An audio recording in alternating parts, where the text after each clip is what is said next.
할렐루야. 우리가 사람 사이의 관계도 그런 것 같습니다. 어려움을 당할 때 더 깊이 그 관계를 알 때가 있죠. 평소 때는 그냥 고만고만한 것 같은데 어떤 어려움을 당하면 살갑게 다가와서 그 정을 표현하는 사람도 있습니다. 나는 어떻게 느꼈든지 그 상대방이 그동안 나에게 깊은 마음으로 교제하고 있다는 것을 알게 되는 거죠.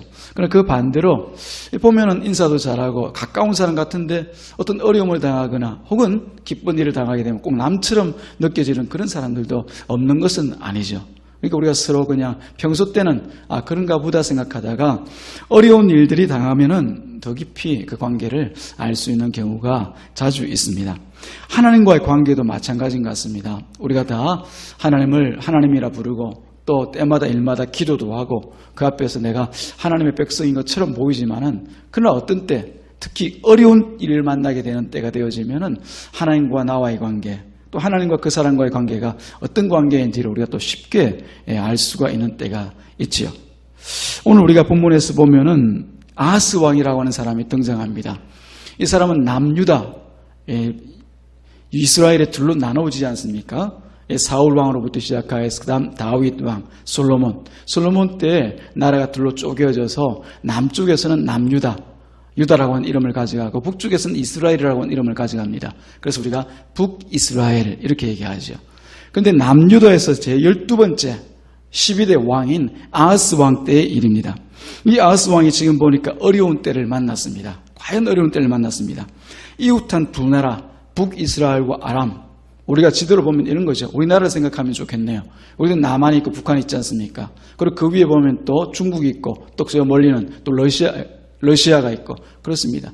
그런 지경에서 지금 이 남유다가 있고 북이스라엘이 있는데 이 북이스라엘이 그 위에 있는 나라와 아람이라고 하는 나라와 서로 연합해가지고 지금 이 남유다를 치러 온 거예요. 전쟁을 하자는 거죠. 이게 얼마나 위기입니까? 그런데 그 이유가 있습니다. 그 당시 이 국제 정세를 우리가 한번 살펴보면은 그 당시에는 아수르라고 하는 나라, 여러분 성경을 통해서 여러 번 보셨을 겁니다.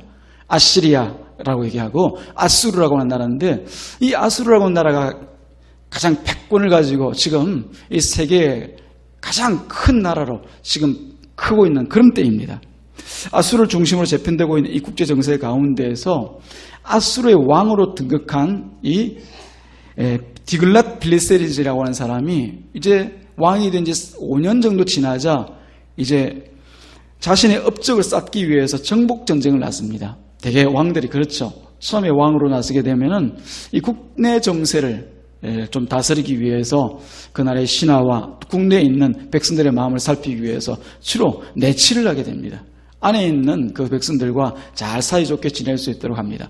그리고 때가 되어지면 이제 백성들이 요구를 하죠. 이제 왕으로서 그런 업적을 좀 보여달라. 이 왕으로서 어떤 좀 치적을 보여달라. 그럼 어떤 왕은 또 자기가 자발적으로 나가기도 하지만 어떤 왕은 그냥 억지로 등 떠밀려서 이제 나가게 되는 경우가 있습니다. 아수르라는 나라는 마찬가지죠. 이 디글랏 빌레셋이 왕이 되고 난 뒤 5년쯤 되자 이제 정복 전쟁을 나가게 됩니다. 그때 정복 전쟁에 나가서 수많은 나라들이 사실 그 희생물이 되어집니다. 그래서 가만 보게 되어지면은 이 아수르 군대가 행하였던 일들은 다른 나라가 나가서 전쟁을 치를 때와는 또 다른 모습이에요. 잔혹하기가 그지없습니다. 보면은 전쟁 때 대개 보면은 항복하게 되어지면은 그냥 지나갑니다. 조공만 받고 지나가는데 이 나라는 보면은 아주 잔혹하게 사람을 죽이기도 하고 아이들, 부녀자들 상관없이 그냥 잔혹하게 사람을 죽이는 그런 전쟁의 형태를 택하게 되는 거죠. 사람들이 아주 두려워합니다. 그래서 많은 나라들이 결국 이 아수르의 나라의 희생물이 되어지는데 그러나 다 아수르를 향하여서 항복하고 조공을 바치고 또 한편으로는 이 패배한 채 그냥 희생물이 되는 것이 아니었습니다. 우리가 아까 방금 말씀드렸던 북이스라엘과 아람이라고 하는 나라는 이 아수르에 대항해서 지금 싸우려고 하고 있어요. 그런데 아무래도 두 나라보다는 여러 나라가 뭉쳐서 아수르를 대항해서 싸우면 어느 정도 힘이 있잖아요. 그래서 밑에 있는 남유다도 같이 연합해서 우리가 세 나라가 뭉쳐서 남유다, 북이스라엘, 아람 우리 세 나라가 이 아수르를 한번 대항해서 싸워보자. 저 잔혹한 사람들한테 우리가 짓밟히면 우리가 어떻게 되겠냐 이렇게 싸우자고 합니다. 연합전선을 펴자 그렇게 얘기하는 거죠. 근데 지금 아까 말씀드린 남유다에 이 아하스 왕이 가만 정세를 보니까 도저히 아수르와 싸워서 이길 만하지는 못하거든요. 그래서 그쪽에서 계산을 합니다. 내가 연합해서 싸우는 것보다는 차라리 아수르 밑에 들어가서 조공바치는 것이 훨씬 낫겠다. 그러고 나서 두 나라가 제의하는 연합 요구를 이제 거절을 하는 거죠. 그러다 보니까 이제 북이스라엘과 아람이라고 하는 나라가 가만 생각해 보니까 전쟁 때 보면은 나하고 함께하지 않는 자는 내 적군이 될 가능성이 크거든요. 저게 우리 밑에 있으면서 남쪽에 있으면서 북쪽에서 아수르가 쳐들어오면은 이제 아수르와 한 패가 되어져 가지고 우리를 더 힘들게 만들 수도 있다. 그런 생각이 드니까 이제 그 남유다를 향해서 위협하러 나가는 거죠. 그 나라를 복속시켜 가지고 우리 편으로 만들든지 안 그러면은 그냥 정복해서 저 나라를 없이 만들든지 그러려고 이제 두 나라가 연합해서 이 남유다를 향해서 나아가고 있는 그런 형국이었습니다. 자, 그런데 결과부터 먼저 말씀을 드리면은 1절 말씀에 나타나 있는 것처럼 이 북이스라엘과 아람 군대가 자기가 목적한 바를 달성하지 못합니다. 즉 전쟁에서 패배한단 말이죠. 이게 전쟁의 끝입니다. 그런데 하나님의 백성에게는 이런 결과보다도 더 중요한 것이 있습니다.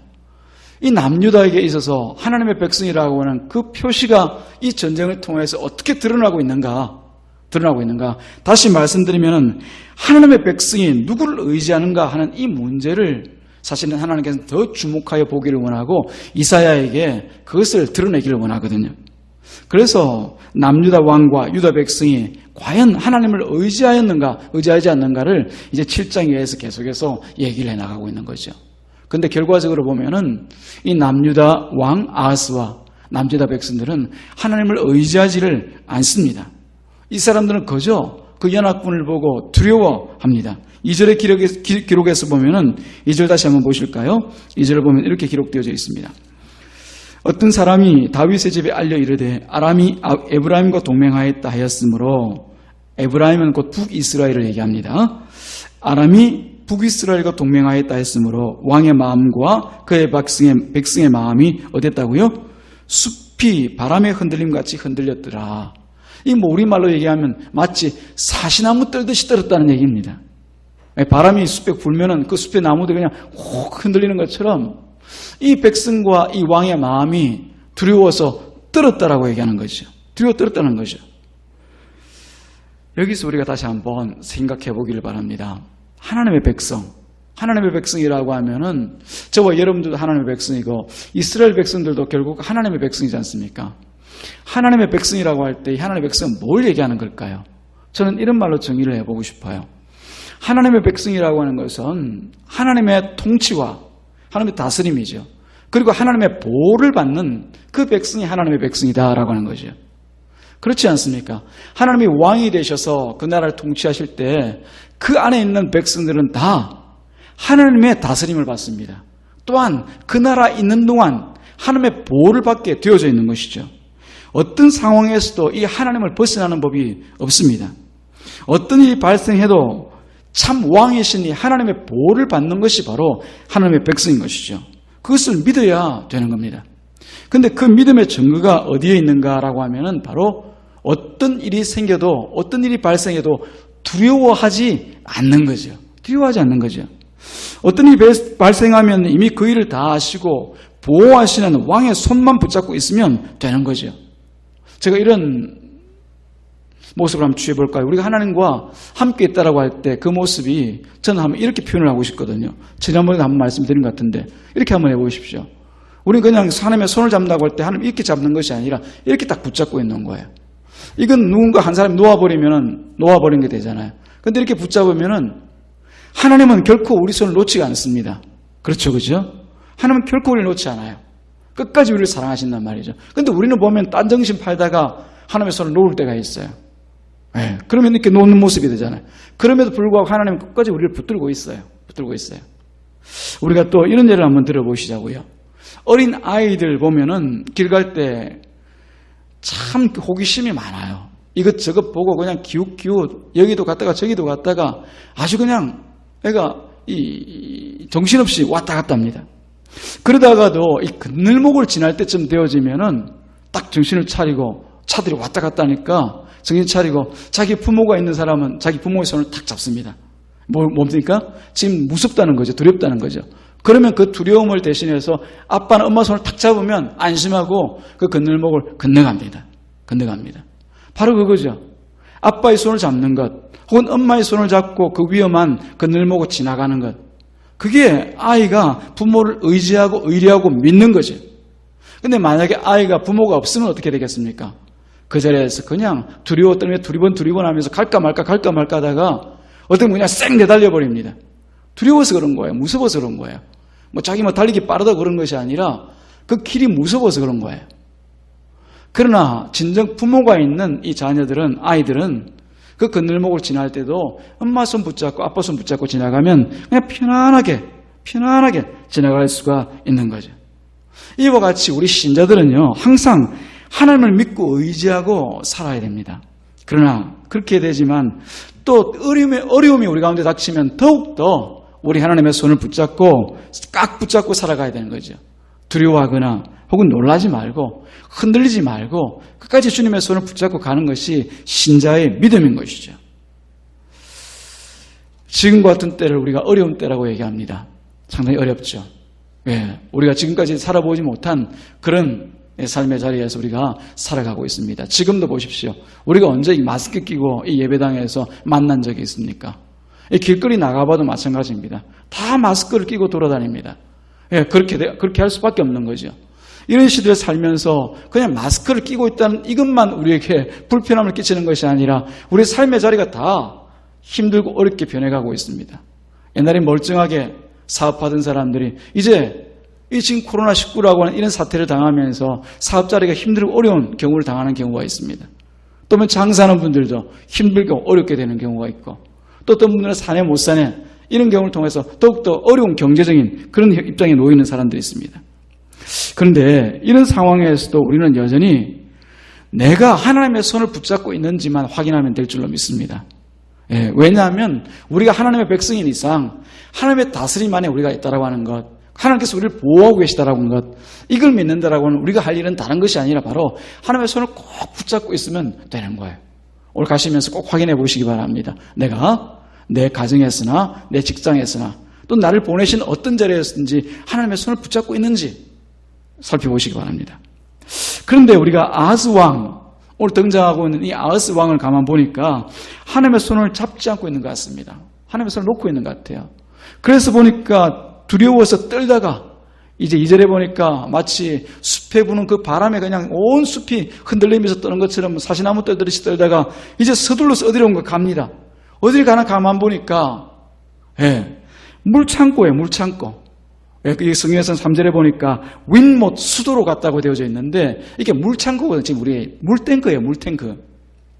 그곳에서 물탱크를 살피고 있습니다. 예루살렘 성은 아시는 분은 아시겠지만 그곳이 암벽으로 다 되어 있기 때문에 이게 물을 저장할 수가 없어요. 물이 거기서 우리가 샘이나 우물을 통해서 물을 뽑아낼 수가 없어요. 그래서 외부에서 물을 끌어와서 예루살렘에 사는 사람들이 먹고 마시거든요. 그렇다면 전쟁이 일어나면 이게 물이 급선무이긴 합니다. 물을 어떻게 공급할 건가 조달할 건가, 그게 가장 큰 문제죠. 이 성에 포위되어 있을 때 그 안에서 물이 없으면 우리가 음식을 못 먹으면은 그래도 한 며칠 동안 이게 견딜 수가 있습니다. 길게는 우리가 한 40일 정도도 40일 금식도 하지 않습니까? 음식을 먹지 않은 채. 근데 물은 그렇지가 않거든요. 물은 3, 4일만 마시지 못하면은 탈진돼서 그 사람이 죽습니다. 전쟁에 3, 4일 동안 물을 마시지 못한다고 생각해 보십시오. 이미 전쟁에 졌다고 볼 수가 있죠. 그래서 예루살렘 외부에서 끌어와서 저장해둔 이 물탱크가 사실 중요하긴 중요합니다. 그래서 이 아하스 왕은 그 물탱크 지금 살피러 이 윈못에 있는 수도로 가서 그걸 살피고 있는 거예요. 우리에게 지금 넉넉한가, 충분한가, 그렇게 살피고 있는 거죠. 근데 여러분 한번 생각해 보십시오. 과연 이 예루살렘에서의 죽고 사는 문제가, 그 생존의 문제가 이 물에 달려 있습니까? 그 물에 달려 있겠습니까? 물이 있다고 이 예루살렘 사람들이 살고 물이 없다고 이 예루살렘 사람들이 죽는가 말입니다. 아하스 왕이 볼 때 자기는 물만 있으면 살겠고 그래서 물을 살피고 있지만 과연 그게 옳은 처사냐라고 하는 거죠. 당연히 이 아하스는 그렇게 생각하고 있는 것 같습니다. 그래서 하나님께 달려가지 않고 하나님께 나아가서 하나님 왜 저 두 연합군이 이 예루살렘을 향해서 쳐들어왔습니까? 묻지 않고 물창고를 먼저 찾아가고 있는 거죠. 이때 하나님께서는 이사야와 그 아들 스알랴숲을 동시에 아하스에게 보냅니다. 3절에 기록되어 있죠. 사실 선지자가 나아가서 하나님의 말씀을 전할 때는 자기 아들을 데리고 다니고 이런 일들은 없습니다. 제가 성경에서 찾아보니까 이 일들이 유일무이하더라고요. 이사야만 자기 아들을 스알랴숲을 데리고 와서 함께 예언의 말씀을 전해라. 그렇게 하나님께서 말씀하시지 다 보면 혼자 가요. 혹은 다른 것들을 다른 사람들을 대용하고지 아들과 같이 가는 것은 없어요. 그래서 제가 살펴보니까 이 사람의 이름에 그 이유가 있어요. 우리가 되게 보면 선지자들을 하나님께서 사용하실 때 그 가족들도 함께 사용하시는 경우가 종종 있거든요. 아내나 혹은 자식들을 사용하시는데 이 자리에서 보니까 이사야라고 하는 이름과 스알랴숲이라고 하는 이 이름의 뜻이 사실은 문제가 있는 거예요. 문제라기보다도 함께 가야 될 이유가 있는 거예요. 이사야라고 하는 것은 이 유대인의 말로 여호와 하나님은 나의 도움이시다 이런 뜻입니다. 나의 도움이시다. 하나님이 나의 도움이시다. 그런데 스알랴숲이라고 하는 말은 남은 자가 돌아오리라 라는 뜻이거든요. 남은 자가 돌아오리라. 이름을 왜 이렇게 지었는지 모르겠어요. 아마 하나님께서 그렇게 지으라고 하셨겠죠. 남은 자가 돌아온다. 이건 곧 포로로 잡혀갔던 자가 이제 남은 자가 되어져서 들어올 때 남은 자가 들어온다. 그런 얘기거든요. 그 전에 심판이 있고 난 뒤에 그 결과를 얘기하는 거거든요. 그래서 아마 하나님께서 이 이사야와 스알랴숲 그 아들 동시에 아하스 왕 앞에 보내시는 것은 이 두 사람이 나타났을 때 아하스가 이 두 사람의 이름을 듣고 보고 깨달으라고 하는 거죠. 어떤 겁니까? 네가 하나님을 도움으로 삼을래? 이사야죠. 이사야. 여호와께서 나의 도움이 되신다. 이사야냐. 그렇지 않으면 스알랴숲. 네가 얻어맞고 난 뒤에 표현이 좀 그렇습니다만은 네가 하나님께 맞고 난 뒤에 즉 심판당하고 난 뒤에 그 남은 자가 돌아오는 그 일을 당할 것이냐. 아수를 의지하였다가 아수르에게 망하고 난 뒤에 그제서야 네가 돌아오는 자로 남게 될 것이냐. 그걸 얘기하는 거죠. 왜냐하면 하나님께서 처음 약속하신 그 다윗 왕과 약속하신 것은 결코 나라를 망하지 않게 하실 것이라는 얘기를 하셨거든요. 그러고 보면 남겨둬야 되지 않습니까? 남은 자를 남겨둬야 되는데 맞고 나서 남은 자로 남을 것이냐. 안 그러면 하나님을 의지하여서 하나님을 믿고 구원의 자리에서 구원을 받을 것이냐. 이 얘기하고 있는 거예요. 아하스에게 선택을 요구하고 있습니다. 이사야냐 스알랴숲이냐 그거죠. 그 정도 얘기했으면 이제 이사야 왕이 아니고 이 아하스 왕이 좀 알아들을 만한데 어떻게 되었는지는 이제 뒤에 가봐야 압니다. 이사야는 이 두 사람이 나타나고 나서 아하스 왕에게 하나님의 뜻이 무엇인가를 지금 분명하게 4절 이하의 말씀을 통해서 얘기를 하고 있습니다. 하나님이 어떤 분이신가? 하나님은 능히 이 연합군으로부터 남유다를 구원하실 수 있는 분이라고 하는 것을 전하죠. 누가요? 하나님께서요. 하나님께서 능히 이 두 나라가 지금 비록 강한 군대로 예루살렘까지 쳐들어와 있지만은 예루살렘 문 앞에까지 쳐들어와 있지만 이들을 두려워하지 말라는 거예요. 왜냐하면 하나님께는 이 두 나라가 마치 타는 불처럼 달려오고 있지만 이 두 나라는 하나님 앞에는 불이 다 꺼지고 연기만 모락모락 나고 있는 부직갱이에 지나지 않는다는 거예요. 부직갱이 여러분 아시죠? 시갈성을 해보신 분들은 부직갱이 아실 거예요. 불 그냥 따면 때는 장작 떼고 나면 끝에만 불길만 조금 남아있지 이게 무슨 불길을 옮기고 하지 않지 않습니까? 이 부직갱이가 지나지 않는다는 거예요. 그 사람도 두려워할 필요 뭐가 있겠습니까? 두려워하지 마라 그렇게 얘기하죠. 아무리 북이스라엘과 또 아람 두 왕이 자기 계획과 전략을 가지고 지금 예루살렘을 향하여서 한 걸음씩 진군해오고 마치 성난 파도와 같이 달려온다 할지라도 그들 계획들은 다 숲으로 돌아가게 만들 것이니까 아하스 왕 너 두려워하지 마라. 하나님께서 지금 그렇게 말씀하고 있어요. 완벽하지 않습니까? 하나님께서 다 해주시겠다고 얘기하는 거예요. 하나님께서 그들이 어떤 모양으로 온다더라도 보는 그대로 보지 말고 나만 믿으면 내가 다 그들을 물리쳐 줄 것이다. 그렇게 말하고 있는 거예요. 사실 이 아하스가 할 일은 다른 것 없습니다. 이렇게 말씀하시고 약속하시는 하나님을 믿기만 하면 되는 거거든요. 그렇지 않아요. 뭘 도와요? 믿으면 되죠. 그래서 4절 말씀 보면은 이 아하스에게 이사야가 삼가며 조용해라 얘기합니다. 삼가며 조용해라. 이 말 무슨 말씀인지 아시겠죠? 왜 이 수도가까지 나와가지고 물등기까지 나와가지고 물이 얼마냐 그거 살피고 있느냐. 그거 다 멈추고 그만해라. 이것저것 쫓아다니는 발걸음 멈추고 다시 서서 할 일이 따로 있다는 거예요. 뭡니까? 하나님의 말씀으로 돌아가서 하나님의 말씀에 이 하나님이 어떤 분인가를 묵상하고 그것을 의지하라 라고 하는 거죠. 그 말이 뭡니까? 삼가며 조용해라. 조용해라. 삼가며 조용해라. 이 자리에도 보면 삼가며 조용해야 될 분들이 계실 것 같아요. 저도 그런 사람 중에 한 사람이고요. 삼가면서 조용히 하고 하나님만 묵상하면 될 줄로 믿습니다. 사실 우리가 참 부족한 게 이 부분이 아닌가 싶어요. 우리도 다 배울 만큼 배우고 여기 계신 분들 말씀을 드립니다. 또 세상 살 만큼 살다 보니까 우리 어린 아이도 있지만은 우리 학생들도 있지만 어린이들 세상 보는 눈이 다 튀어 있잖아요. 그래서 보면 이건 이거다 저건 저거다 문제가 뭔지를 다 파악하고 분석할 그런 능력점은 됩니다. 그래서 문제가 발생하면 그게 문제인 줄은 다 알죠. 근데 그 뒤에가 문제입니다. 그 뒤에가 말씀부터 먼저 보고 생각하는지 안 그러면 당장에 그 문제의 해결을 위해서 뛰어들고 달려드는가라고 하는 거죠. 제가 볼 때는 저를 비롯해서 대부분이 한참 머리를 굴리고 나서야 이 방법 저 방법 다 써보고 나중에 보니까 안 되네 그러고는 절망합니다. 그러나 이건 사실 순서가 잘못되어 있죠.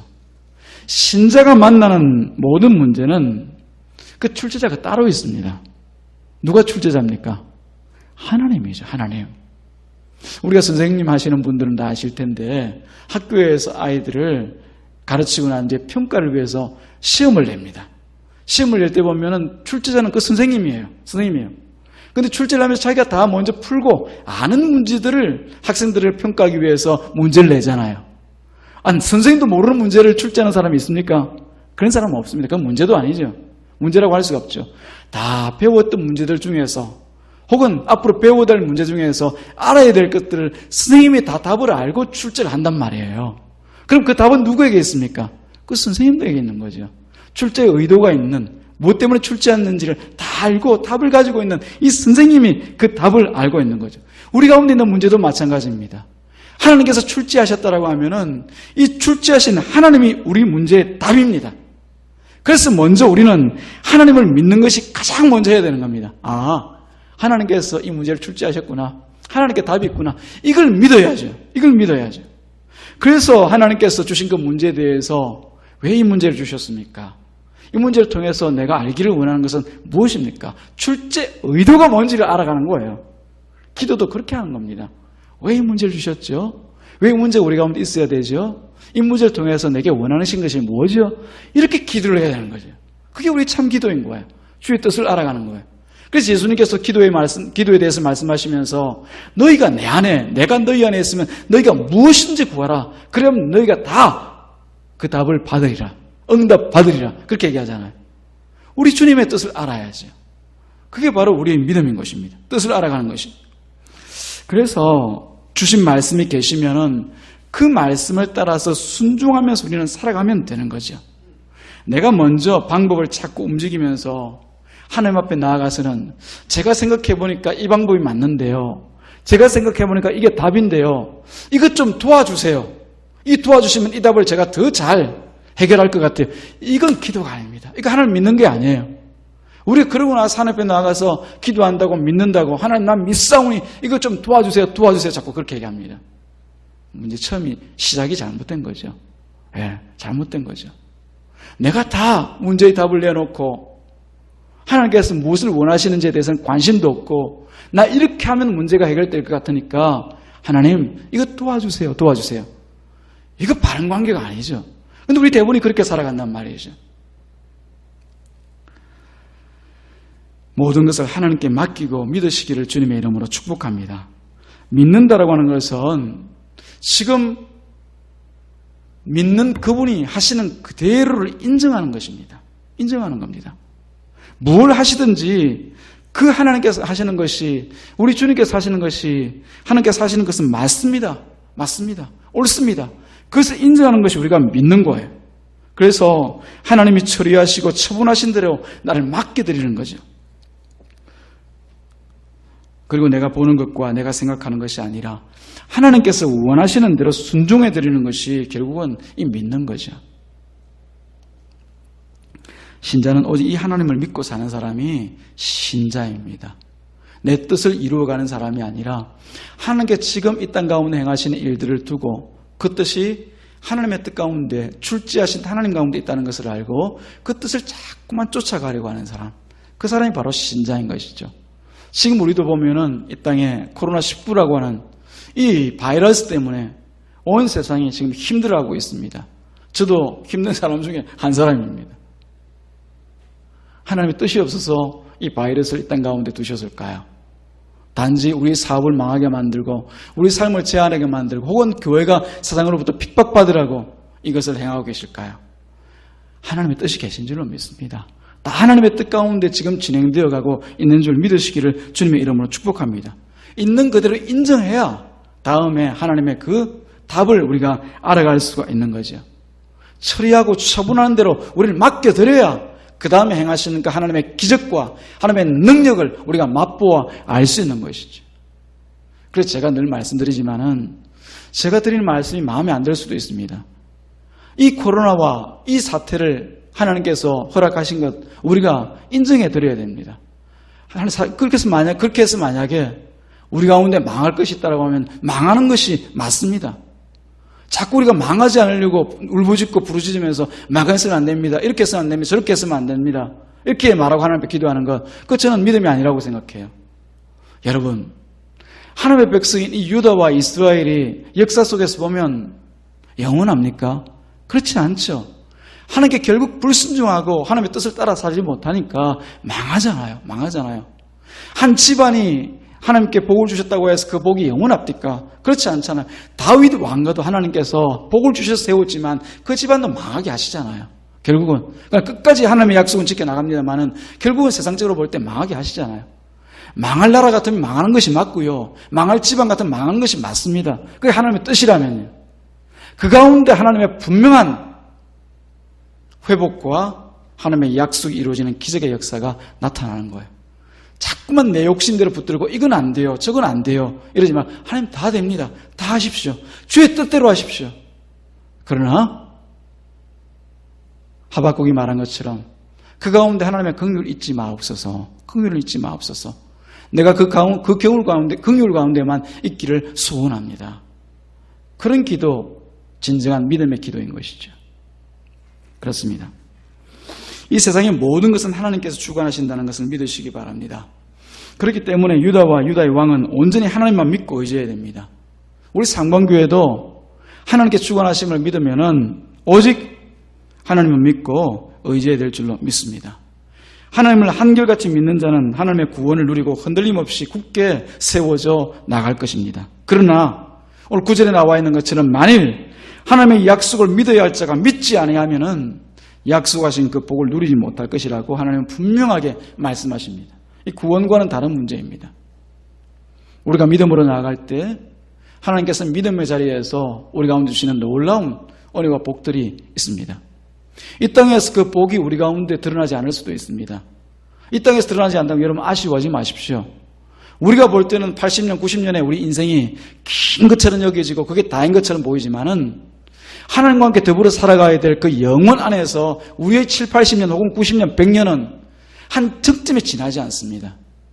그 영원한 하나님과의 살아갈 그 하나님 나라에서 우리의 삶에 비하면은 이 땅에서 받는 고난과 고통 혹은 이 땅에서 우리가 복이라고는 우리 누리지 못했다라고 할 때 아쉽게 생각하지 마십시오. 하나님께서 이미 다 약속하신 그 복을 우리 가운데 주셨음을 믿으시기를 주님의 이름으로 축복합니다. 하나님을 신뢰하고 오직 그 하나님만 의지하고 살아가시기를 주님의 이름으로 축복합니다. 그것이 우리의 살 길입니다.